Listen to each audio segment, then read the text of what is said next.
everyone! So a while back, my friend Dominica suggested that I film my most neglected products in my collection. And I think it's a great idea because I keep everything that I love, but there's always inevitably going to be products that, even though I love them, they're definitely my most neglected in my collection. So I've pulled out a bunch of products that have definitely not gotten enough love in my collection, so let's just dive right in. The number one thing I think I neglect in my collection now has got to be MAC eyeshadows. I, much like everybody I feel like on YouTube, was a MAC fanatic from a very young age, and MAC was pretty much the only thing that people ever used at the very start of YouTube.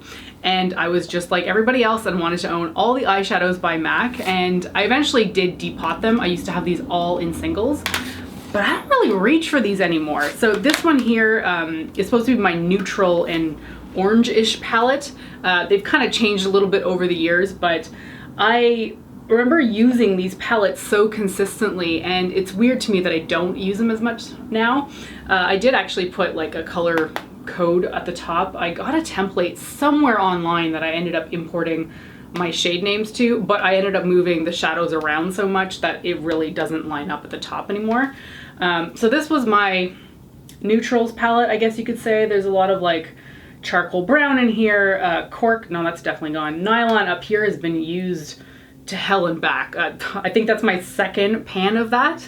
Amber Lights is a traditional one, Gorgeous Gold, Dazzle Light, Brulee. Yeah, no, Brulee is gone too. Yeah, this definitely doesn't match up anymore, but I used the neutral palette a lot back in the day. This one's supposed to be like my pink and purple palette, and I used to color code them with nail polish swatches. So this is predominantly purple with a little bit of pink. Oh man, Sketch. I used to love that shadow so freaking much. I thought it was so cool when I first got it. Parfait Amour up here. Pretty looking shade in the pan, terrible to apply. One of the worst shades that MAC has ever made, in my opinion. Mine is so dusty and not pigmented. You really gotta like slam it on your eye in order to get it to show up. Stars and Rockets, that was a big color back in the day. Man, this is taking me back. I still use some of them every now and then, but I never think to reach for my MAC palettes. So this one was my green and blue palette. And this one's a pressed pigment down here. Oh, is that Birds and Berries from the Liberty London collection? Man, that takes me back. Jealousy Wakes, that was the shade that Temptalia first came up with. Oh, how many years ago now? 10 maybe? That was like the first blogger influencer collab that I remember wanting desperately to get my hands on. And that's a gorgeous shade. I just, again, don't reach for these palettes. There's so many good shades in here, but there's also some really like not so hot ones. MAC quality can be really all over the board. So some of them are fantastic, but some of them, not so hot. And I think it's just a reality that other brands have come out with more eyeshadows and qualities and in different qualities and colors, and I feel like I'm gravitating more towards those now than I am with my MAC eyeshadows. But yeah, MAC held a really special place in my heart for a very long time, and I still have fond memories of basically wanting every release by them. But yeah, they're definitely some of my most neglected eyeshadows in my collection. Okay, let's talk about another set of eyeshadows that are neglected, and I can really tell because this one is so dusty because I never reach for it. These are the Charlotte Tilbury quads. They are so expensive. I think they're 64 Canadian when I was buying them, but they might be more than that now. So these quads kind of entranced me initially because I was really into Charlotte Tilbury's aesthetic, and she's a gorgeous woman, and her makeup and the way she talked to people really enticed me. I think over the years I've become a little less, or I've just become disenchanted by her a little bit, but when I was first picking these up, I was so into them. So what's this one called? This is the Dolce Vita. Okay, this one was actually sent by PR, but there's other ones in here that I did buy.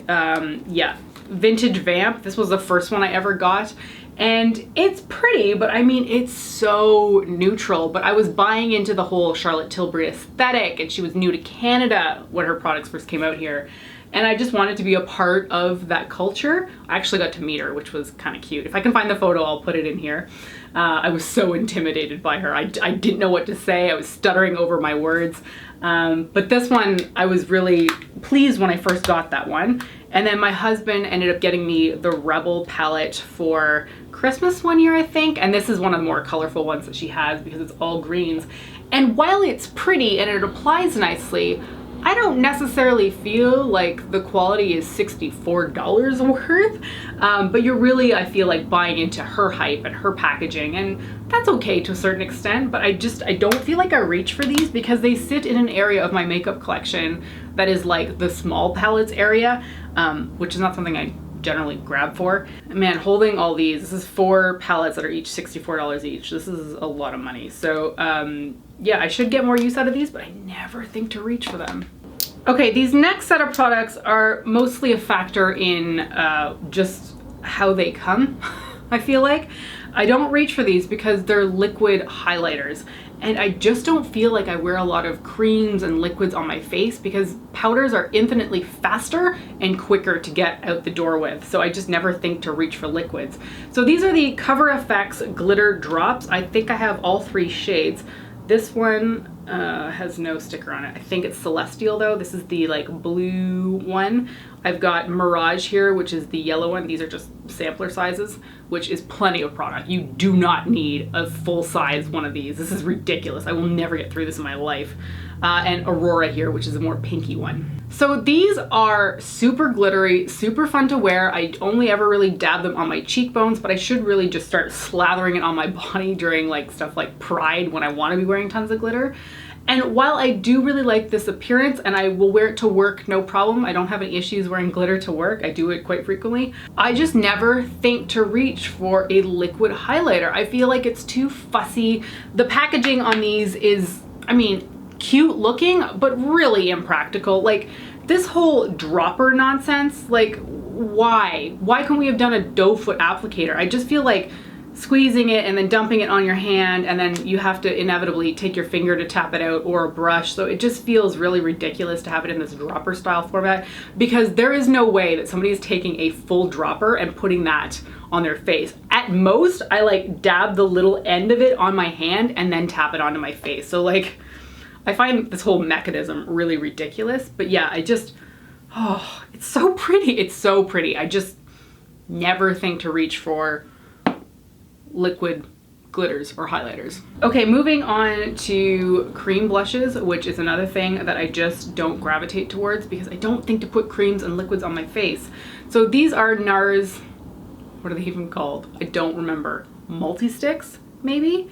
I've got 3 of them, and I don't think I will ever buy any more because I never think to grab for them. So I've got Undress Me here, which is part of a collection from ages ago. This is like a lavender with silver glitter in it. It's not too apparent on your face in terms of color, but it will show up a heck of a ton of glitter. So I only really reach for that if I think to during like New Year's or Pride or something.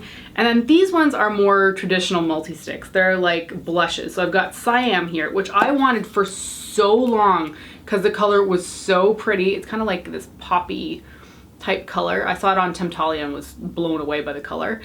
And I wanted it, found it at Winners, and I never reach for it. I never think to grab for a cream blush. They can look really pretty on other people. It's just something about the format that I just don't think to reach for. And I barely touched this one, even though I love it.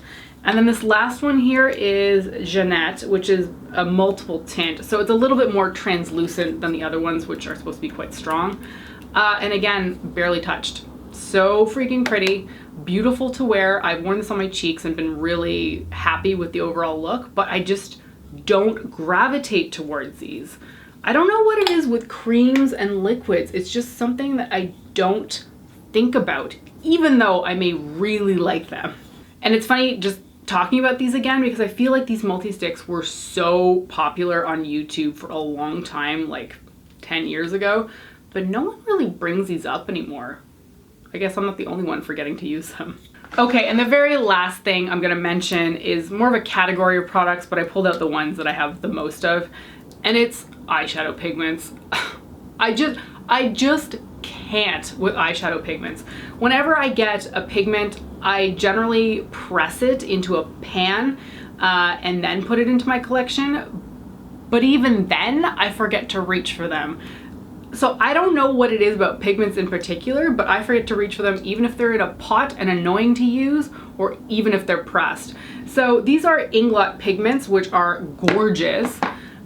This one here, oh yeah, they don't have real names, they're all numbers. This is 112, and it's just this beautiful purple with a slight lavender blue reflect to it. This thing is almost empty, and it's because I have pressed it into an eyeshadow pan, but I don't think to reach for it.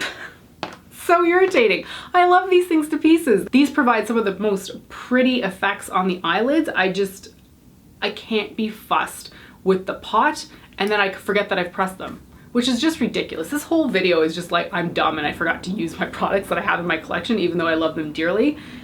But yeah, like, who out there is using pigments regularly? I feel like we've all got pigments sitting in our collections that we love, and then we're just like, yeah, I forgot to use that yet again.